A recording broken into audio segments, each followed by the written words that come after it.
I want to share the tiny shift that I use to take any half-baked idea and make it instantly clear so that it's valuable to others, and how ChatGPT can help you sharpen it easily. And what I'm going to do is share my screen right now and show you exactly what I did yesterday. So yesterday was my birthday, and I wanted to create a video about it. And I knew I had this half-baked idea around I'm receiving a lot of messages from people, and one of the things that I'm doing is I'm sending those good vibes and positivity back to them.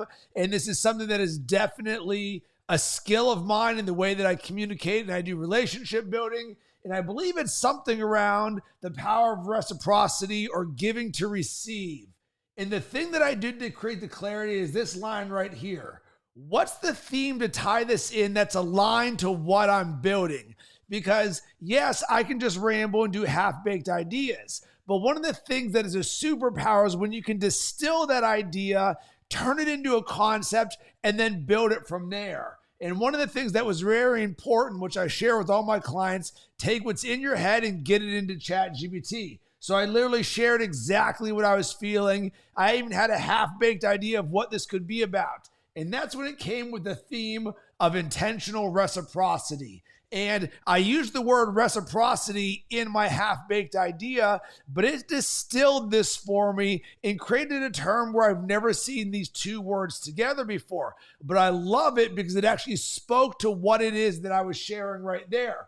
So what it really did then is helped me create clarity, which ends up making it more valuable by saying, hey, this video is not about the ways that Rob communicates with his birthday and the people who reach out to him. It's about intentional reciprocity. How when somebody gives you good vibes, you can intentionally give them back to them. And you can see that it built this out very simply. And this took me 30 seconds to do. And then I turned this into a live stream, which I then turned into a podcast, and it was very well received. And then I'm going to peel the layer and give you a little bonus time right here, because once this thing was done, I said, great, I just recorded the podcast, create a podcast description, leads with a one-sentence hook. Then in this episode of Built for the Game, Rob Cressy, ... concise. So you're seeing the full end-to-end of half-baked idea to let's distill this idea. I go and execute it. Boom, let's create the podcast description. And now what I'm actually going to do is show you what I did today right now with this video specifically. So I saw that there might be some value in showing behind the scenes my process for how I am distilling my ideas, because as a world-class coach, one of the things that I'm always doing is creating new frameworks for myself and for my clients based on the things that I'm experiencing myself. And once you do that, you can package it into a gamma or a blog post or a newsletter or a YouTube video. So what I did is I want to take part of this thread, what was alive me, and turn this into a video on its own. So once again, I'm now creating clarity on the video that I just created right here. And you can see it gave me a good idea of how to add the extra inch of clarity to any idea. And it even gave me a sample script flow with a hook.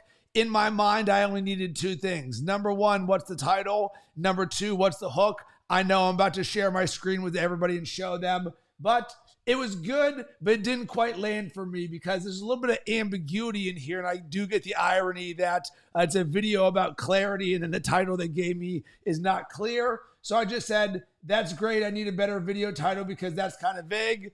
That's not outcome focused or intriguing or stop scroll worthy. Give me 10 ideas and then boom, shakalaka. Here's the one that I went with right here, the tiny shift that makes any idea instantly clear and valuable. And I want to share this with you because as you're creating, and certainly for business growth, one of the things that can really serve you, and I'll unshare my screen right here, is your ability to take what you're thinking, get it into ChatGPT, and then say, okay, can I create this into a framework or a theme that is more digestible and not scattered? Because now in the instance of intentional reciprocity, boom, that's a valuable piece of IP that I can create for myself and give to my clients, and you can do that as well. So think of this as a tool in your creator tool belt. It's super simple. And the way that I say it to myself is, this is how I create frameworks. I take my ideas, I name them or I theme them, and then I rebuild it out from there, making it more clear, making it more valuable by distilling it. So hope this helps you. If you enjoyed this, make sure to subscribe to our YouTube channel. You can go to Unlimited AI Lab on YouTube. We're sharing weekly videos around the ways that you can use AI to build your business. Or if you enjoyed this conversation and you're someone who wants to be a top 1% AI user, let's have a conversation. Go to robcressy.ai. Sending tons of love and good vibes your way. Hope you have yourself an amazing rest of the day.